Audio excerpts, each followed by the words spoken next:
Hello and welcome to the Sales Show. I'm Maree Kirkpatrick, your sales and business strategist.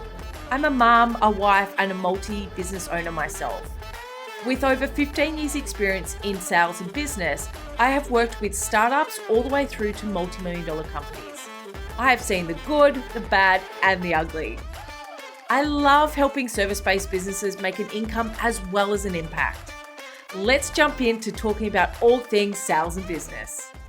Hello and welcome back to the Sales Show. I'm really excited about today's session. We are talking to the beautiful Sharon about ADHD and how it shows up in business, what we can do to hone our special strengths that we've got, how it shows up, all that sort of stuff. So let me introduce you to Sharon. Sharon is an award-winning certified ADHD coach and consultant, as well as a mother to 3 boys.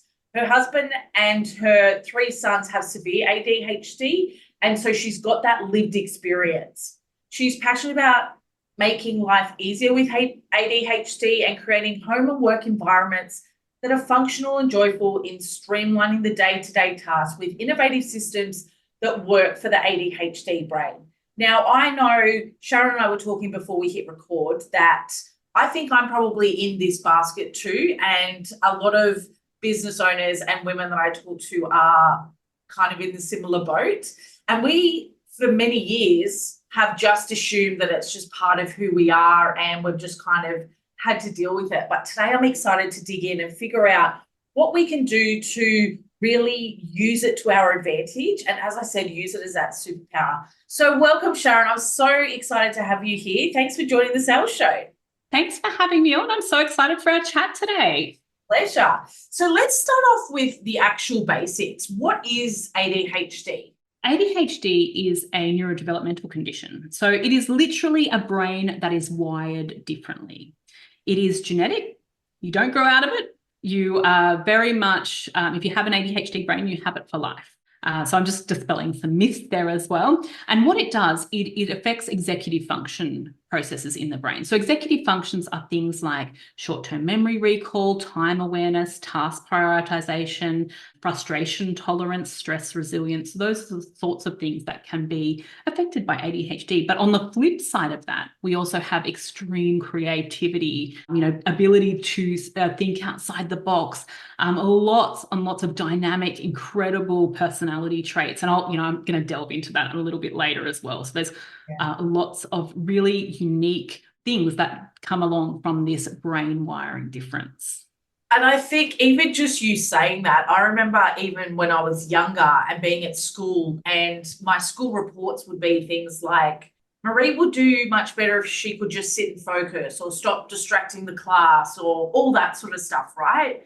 And now the way that my brain works and the more that I've learned about it, it's one of the things that makes me unique and makes me really freaking good at what I do. I have that creative ability to think outside the square, to help people obviously grow their businesses and really implement those sales processes that aren't stock standard, to be able to tailor it and all that sort of stuff. So I think it's great. I think ADHD, as you've said previously, it can have a bit of a stigma around it. But I think, as we spoke about before the recording, there is a new light being shone upon it, which I think is absolutely beautiful.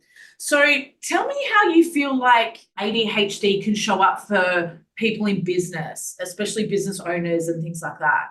So first of all, we see a really high number of entrepreneurial people with ADHD. Now, there's a few reasons why this could be. Number one, we tend to really lean towards being self-driven.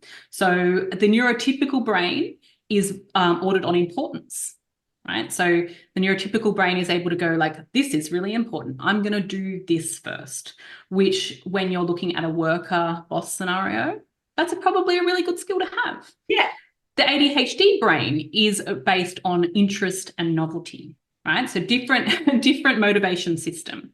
So we tend to find that people with ADHD narrow in on what they're interested in, which makes them really gifted at what they're interested in. Yes. So how does that show up? they start like hyper focusing and narrowing in on the thing that they're great at, right? So we see them often, you know, being able to create businesses around that interest and that, you know, that hyper focus, and it makes for a really, really successful entrepreneur. And that is so true, right? Like I can spend hours sitting down doing something and it doesn't feel hard. It doesn't feel intense. It just feels like, oh, this is just what we're doing at the moment. And other people look at me like, how can you just sit there and map something out or put together a whole sales process from a tech point of view for hours and not get up to eat or not get up to go to the bath? Like I'm just so laser focused on that. So I absolutely understand that. What do you see as some of the challenges that can show up from a business perspective? Okay, so this is really interesting. And it can be, I want you to know that everything we talk about here with ADHD is a generalization in the way that it's a spectrum condition. So you're like, everyone's presents slightly different. It also doesn't come to the party alone a lot of the time, it brings friends. So it might bring, we have that saying in coaching, like it might bring, like my son has Tourette's, or it might have, you know, even being gifted is another comorbidity of ADHD. So we want to make sure that, you know, these are nice generalizations for this. So some of the challenges are to do with those executive function struggles. So how I view ADHD is very much like a Spider-Man analogy. Okay, so yeah, I'm throwing it in there. Yeah. It's a really great analogy for people to understand. So when Spider-Man gets his ability to do the webbing, right, he's a bit chaotic with it and he keeps webbing himself. And it's like one of those things. So he goes away to this industrial area and he practices it and he practices it. And then he learns to use his incredible gift for his advantage. That is how I view ADHD. Some people do that process easily. Some people need support via an ADHD coach or a psychologist to do that process. The ADHD in essence is a gift. It is a high-powered brain, right? It's supercharged. But it can absolutely web you without the right skills and strategies in place. So that can be some of the challenge. So things that we would commonly see that people in business or, you know, when they're entrepreneurs that would have challenges with is things like momentum. They might be very good at getting started, but having trouble with that momentum of keeping going. And that's based on that interest and novelty-based brain. So once that novelty wears off or the interest wanes a little bit, all of a sudden we're looking for something else that's sparkly, that's out there. That never happens to me in my business.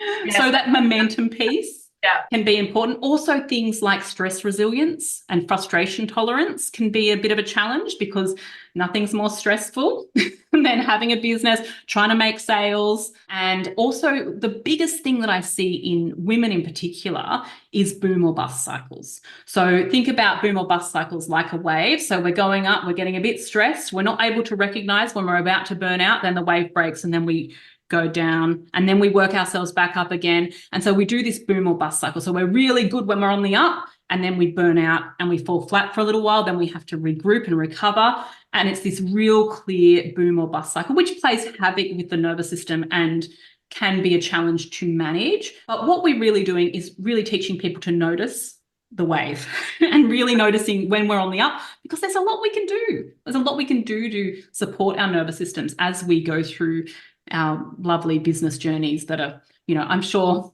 always full of that little bit of that wave about to break as we manage all that. I find that a lot of businesses have the highs and lows, even from a sales perspective. And it's interesting that you say that. I wonder how much of that is impacted from ADHD or whether it's, you know, they go through this feast or famine type mentality in their business where they're like, right, got to go get in, get leads, get sales, generate the cash, and then it stops while they're then serving their clients or delivering on what it is that their business offers.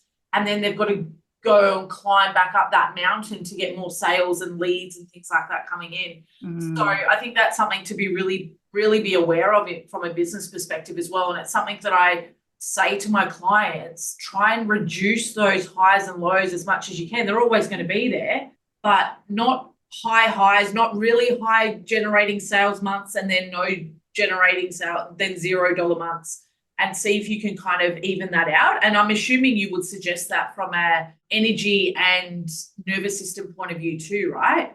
Yes, but I mean, I think the challenge is catching it. it would be, a lot of people have really good self-awareness, but a lot of people don't. They don't see the waves as they're coming in. So being able to notice how that feels, how that looks like for your business, but also how it looks like for you individually is some of that challenge. Yeah. But we also see things like, even time awareness, with ADHD, you talked a little bit there about hyperfocus before. Time awareness can be a big thing. We're often time optimists, time pessimists. So we might say thinking a job's going to take we think it actually takes an hour, but we think it's going to take 10 hours, or we think we can get it done in 20 minutes, right? Yeah, that one. This should only take me 20 minutes, half an hour. Next minute, I'm like, why am I still doing this 2 or 3 hours later? Yeah.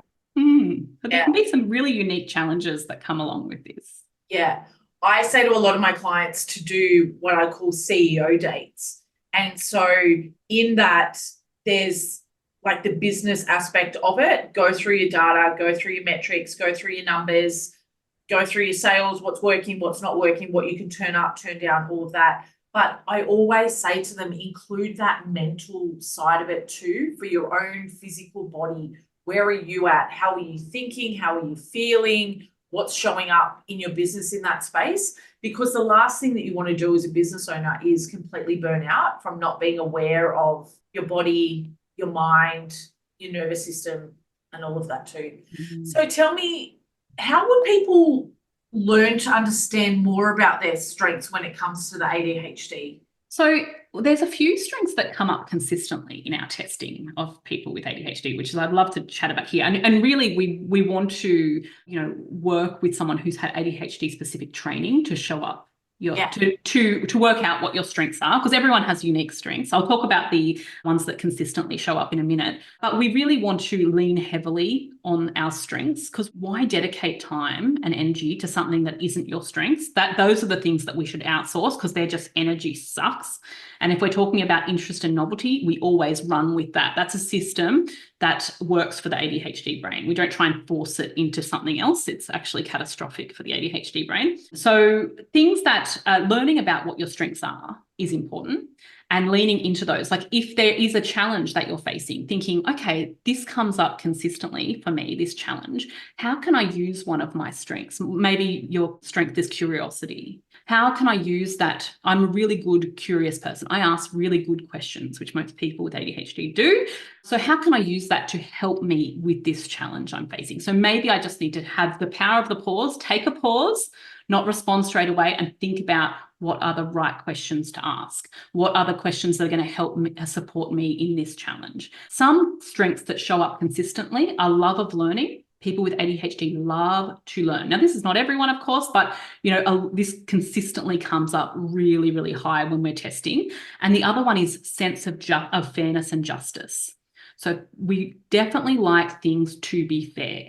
When you're thinking about a business side of things, that makes for great entrepreneurs. They usually have businesses that they really believe in, or solving problems for other people, to make it fair across the board, to make businesses that are really ethical and really great at serving other humans as well, that beautiful human connection piece. Yeah. That's interesting, because I live by the motto of impact and income. And I say to my clients, and when I choose to work with people, and I don't choose to work with everyone, I'm not interested in working with the millions and millions of people. I'm interested in working with the people that want to make the impact in the world, but also want the income to support their families and to do greater good out in the world and stuff like that too. So that's really interesting. So tell me, how do you feel like ADHD has the ability to impact sales, whether that's both positive as well as negative? So if we're looking at ADHD as an advantage, right? So an evolutionary advantage. I'd love to share this with you, because this is a really emerging topic. There's been new research coming out about this, because we're asking the question, like, how did ADHD come about? Where does it come from? We know it's genetic, we know it's passed down lines, but why is it here? And what's going on with it? So there's a lot of new research coming out about how it is an evolutionary thing. So if we were back in caveman days with tribes. Who's out the front? Who's at the back? Who's in the middle of these tribes? What are people's roles? And the research is coming out that people with ADHD were the risk takers out the front, right? So they were the ones prepared to put their body on the line or, take risks that the other people weren't. And so the other thing that's coming out is that they scan for safety a lot. Their nervous systems are hypervigilant and they are scanning for safety. That's why in women, ADHD can look a lot like anxiety, but it's not. They can get misdiagnosed as that. So what we have is a nervous system that's scanning, but we're also prepared to take the jump to move forward. So how that plays out in terms of sales is often with great risk comes great reward. Playing safe often is safe. It gets you the result, but it's the same result, right? So it can be an advantage in that regard, but also being able to notice things that other people don't. So when you're scanning for safety, and this is a really curious experiment for people at home, my beautiful ADHDers in the house notice stuff in terms of pattern recognition, in terms of things that are happening on the street. They notice stuff that I do not see. Right? They're like, how's that guy with that dog? And I'm like, what guy? Like, I don't even see it, right? Their peripheral vision, it's amazing. They notice things, they notice patterns. They're like, 3 weeks ago, we were at the same place and this happened. Like they are able to do that pattern recognition. So what an incredible strength to have when you're in a business to, number one, notice patterns of behavior, patterns in other people, but also be scanning for risk and safety and reading people constantly to know how to angle in, how to get the sale, how to make the sale. Like these are things that are phenomenal. One of the frameworks I go through is actually called the ASK test, assessing safety system that naturally comes up in our body anyway. I've never looked at it I've never kind of made that connection because it is always something that I'm hyper aware of. I thought it was just me from a highly trained in understanding people and psychology and sales and all of that in together. But I didn't know that it's potentially part of ADHD, which is really interesting. And I don't think it necessarily matters whether you are ADHD or not. I think there's also a part of that just human element, especially with women, where it's like our gut sometimes tells us that something's not right. We may not know exactly what it is. And a lot of the time when people are selling to us, it's like, is this person safe? Do we trust them? Is there that connection? And that's why I always say to my clients, make sure you are passing that ASK test, because if you're not, subconsciously, people will not buy from you or connect with you and you won't know why.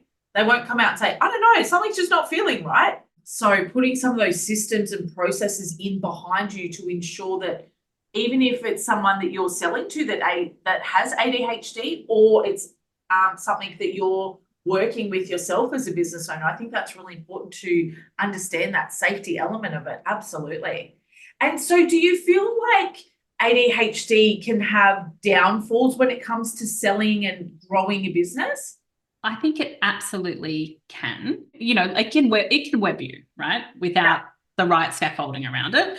So something that can web us is that sparkly, like that novelty thing, right? So we're doing something, it's going well, looks like we're about to get something over the line, but something over here looks a bit more exciting and promising, and I'm a bit sick of that one. And we've all heard the saying, like a profitable business is a boring business, right? Now, this can have a huge problem for people with ADHD because boring, kryptonite, right?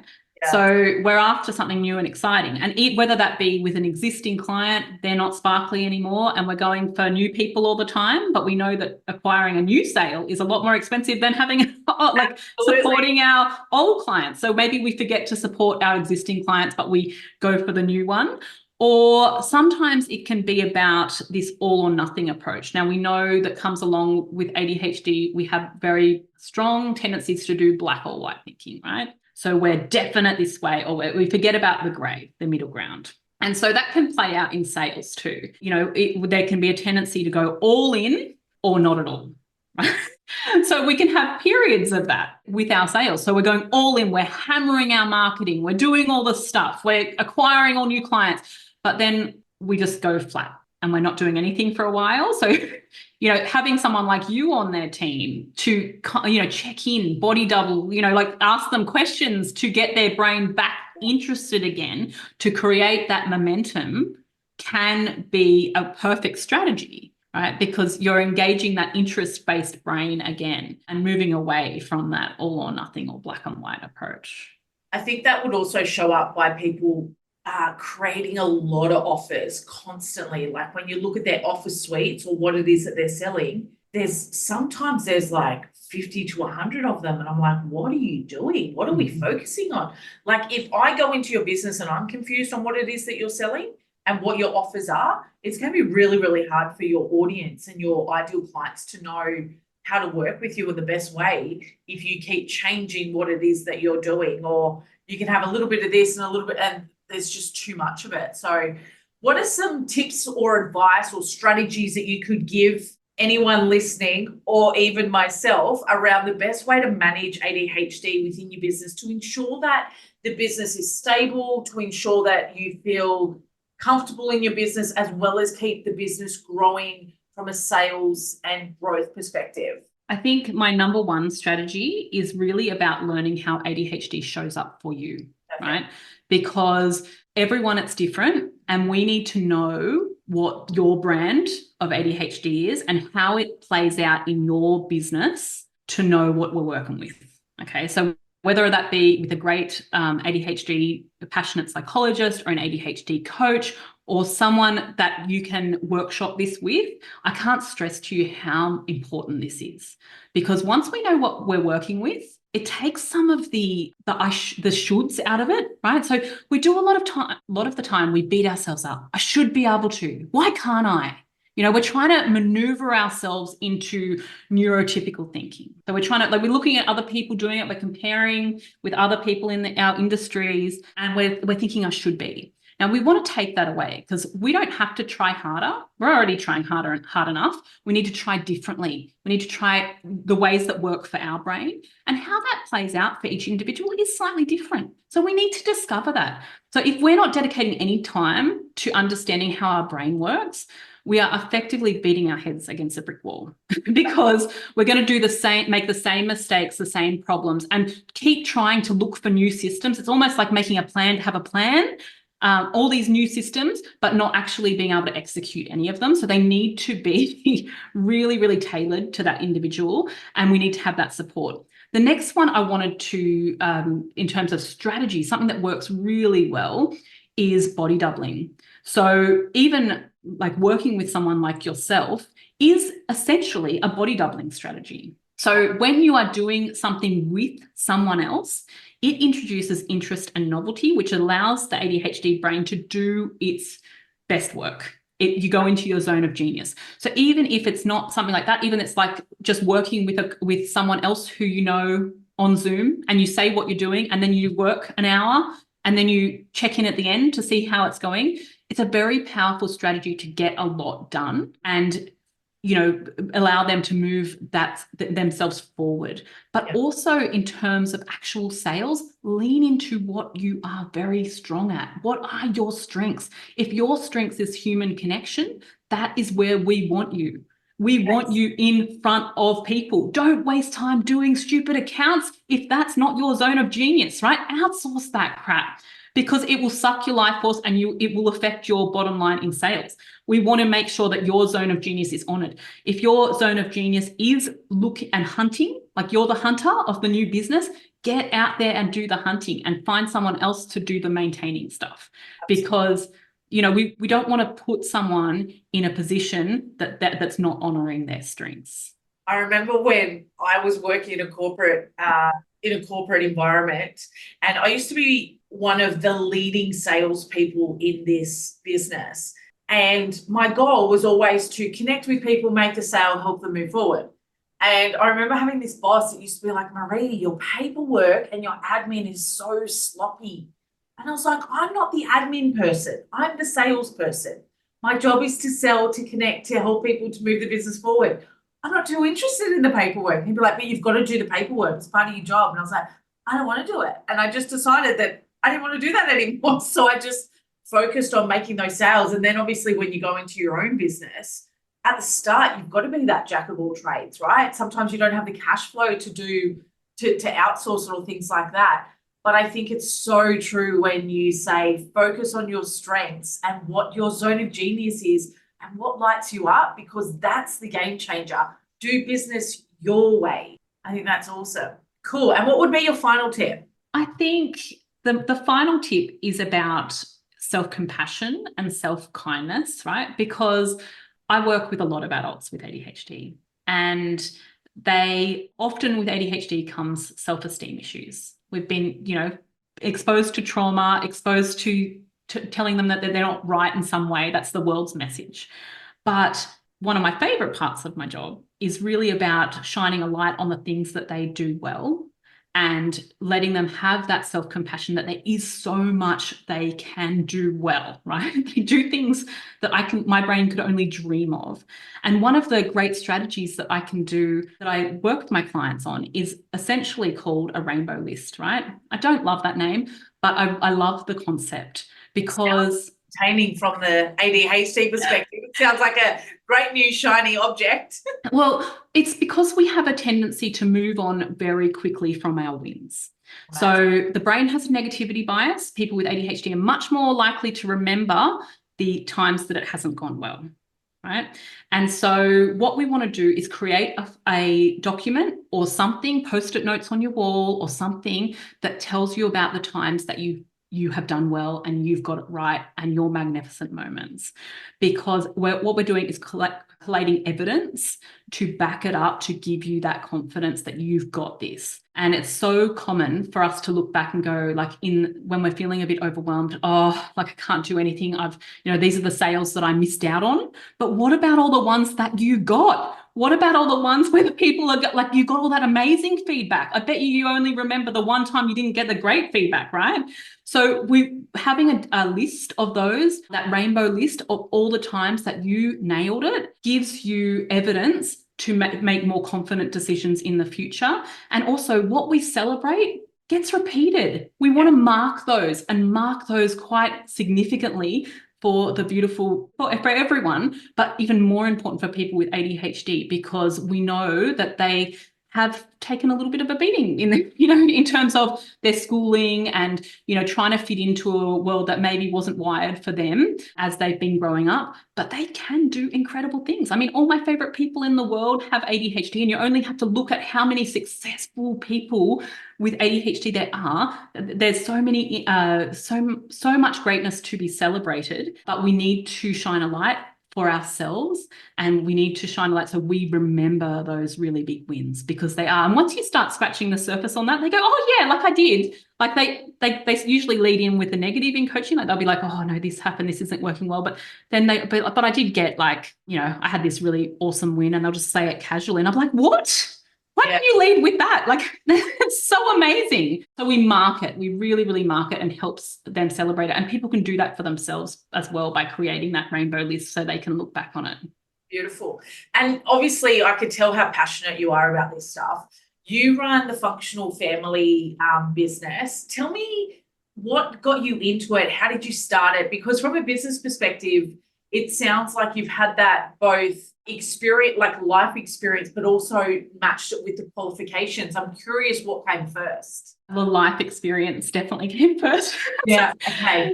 So I married this incredible man, and he is the most ADHD person I've ever met, still to this day. And this is what I do for a living. So he's got this most incredible, genius brain. But he had lots and lots of trauma, banned from the classroom, told that he was the naughty kid, never got invited to a party, that kind of really hyperactive presentation. And of course, we're talking 80s, 90s here. So we're not handling ADHD great back then. So there's lots of trauma.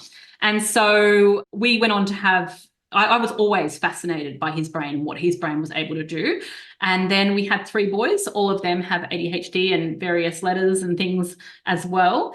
And for me, it was really about understanding how their brain worked. And I really started realizing that what worked for me wasn't going to work for those guys. It just needed to be tailored.